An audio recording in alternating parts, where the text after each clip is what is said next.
सुनो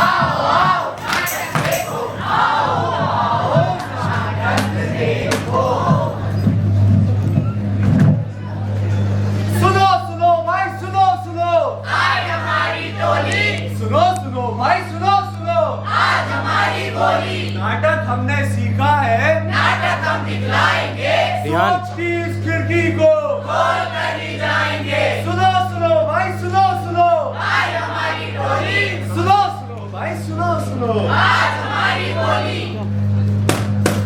आज हम इस नाटक के जरिए जाएंगे एक सफर पे।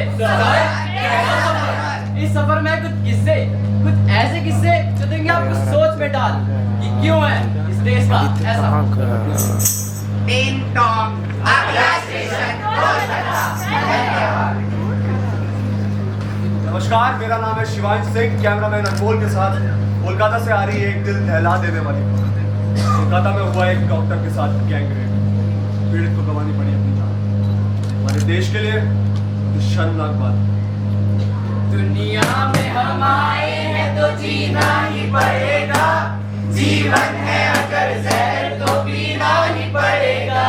दुनिया में हम आए हैं तो जीना ही पड़ेगा, जीवन है अगर जहर तो पीना ही पड़ेगा। औरत है वो औरत जिसे दुनिया की शर्म है, संसार में बस लाज ही नारी का धर्म है। औरत है वो औरत जिसे दुनिया की शर्म है, संसार में बस लाज ही नारी का धर्म है। आजकल न जाने इस देश में ऐसे केस क्यों बढ़ते जा रहे हैं। अरे वैसे लड़की की जाति क्या थी? हाँ, किसी निचले जाति की होगी, उनको खुद समझना चाहिए ना। रात को घर से बाहर ना निकले या पूरे कपड़े पहने। हाँ भाई, वैसे भी आजकल इन सब पे कौन ही ध्यान देता है, ये तो रोज का हो गया है। हाँ भाई, अगर इस पे ध्यान देंगे फिर अपना काम कौन करेगा। हाँ भाई, मैंने तो स्टोरी लगा दी, मेरा तो काम हो गया, तुम अपना देख लो। वाह रे वाह, क्या समाज है और इसके क्या लोग हैं, और क्या इनकी सोच है। ये इंसान नहीं है, इंसान के भेष पे जानवर है। जब तक किसी अपने के साथ ना हो तब तक कोई ध्यान नहीं देता, जब तक लेप दर्दनाक न हो तब तक कोई ध्यान नहीं और देता। जब तक किसी मासूम के साथ ना हो तब तक कोई ध्यान नहीं देता। तब तक करेंगे तो क्या करेंगे, तो सिर्फ इंतजार। भारत में महिलाओं के खिलाफ किए जाने वाले अपराधों में बलात्कार चौथा सबसे सामान्य अपराध है। एनसीआरबी की रिपोर्ट के अनुसार देश भर में 33,377 मामले दर्ज किए गए, जिनमें से 86 मामले प्रतिदिन।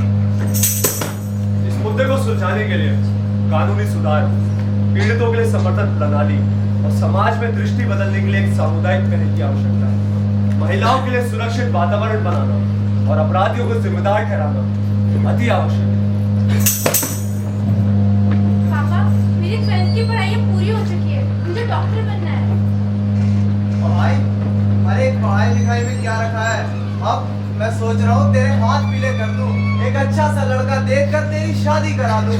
और अब तुम ही बताओ, मैं दहेज के लिए पैसे जमा करूं या तेरी पढ़ाई में बर्बाद? पापा, आप ये कैसे बहकी सी बातें कर रहे हैं? आपको पता भी, आप क्या कह रहे हैं? अरे पढ़ाई लिखाई आगे चल के कौन सा तेरे काम आने वाला है? पढ़ाई लिखाई ये सब फालतू की चीजें हैं। ये सब फालतू है और कुछ काम नहीं आने वाला। पापा, आपको एक दिन जरूर पता चलेगा कि आपकी सोच कितनी गंदी है। क्या बोला तूने? हाँ हेलो, हाँ मधु, क्या क्या हुआ मेरी माँ को? रुको मैं आ रहा हूँ।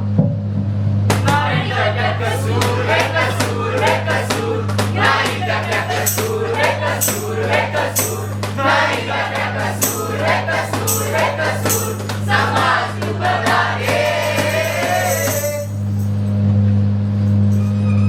माँ, क्या हुआ माँ? बेटा, मुझे बहुत तेज दर्द हो रहा है बेटा। दर्द? कैसा दर्द माँ? अरे बेटा, तू नहीं समझेगा, अच्छा किसी महिला डॉक्टर को बुला। रुको माँ, मैं बुलाता हूँ। अरे यहाँ कोई महिला डॉक्टर है क्या? यहाँ कोई महिला डॉक्टर है क्या? अरे भाई साहब, यहाँ कोई महिला डॉक्टर है क्या? अरे यहाँ कोई महिला डॉक्टर नहीं है। अरे ऐसे कैसे नहीं है? मेरी माँ की जान जा रही है, क्या कर रहे हो तुम लोग? माफ कीजिएगा भाई साहब, इसमें आपको कोई सहायता नहीं कर सकती। पापा, पापा इतना दिन खा चुकी है, आप कुछ तो करिए। अरे मैं कुछ नहीं कर सकता। अरे मैं लड़का हूँ ना। अरे पर तू तो कुछ कर सकती है ना? करना, तेरी भी तो दादी थी।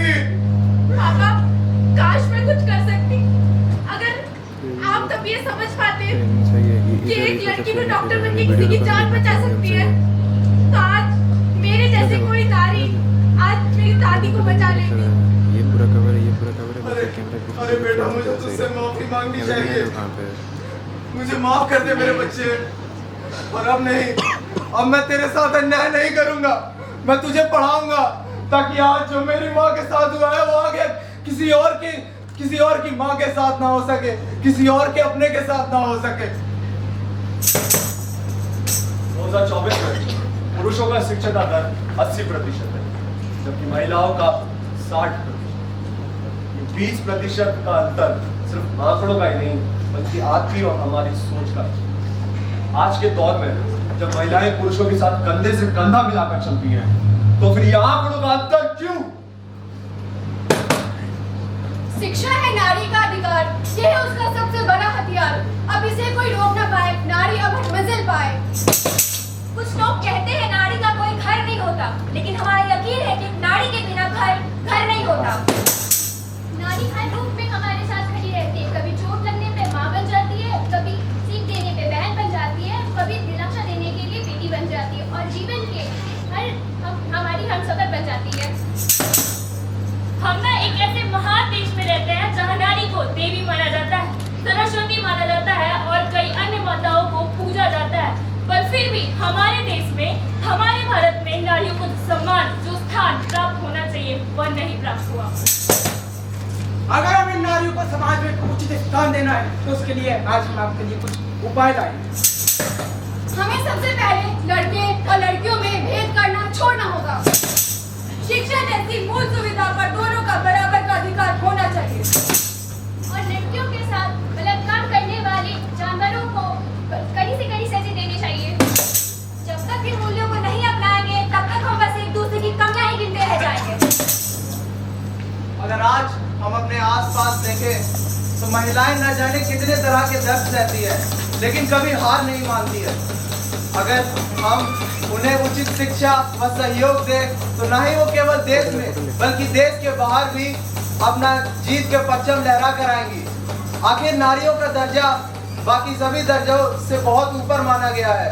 जैसे अगर मैं अपने पिता की बहुत इज्जत करता हूँ, पर अपनी माँ से बहुत प्यार करता हूँ। धन्यवाद।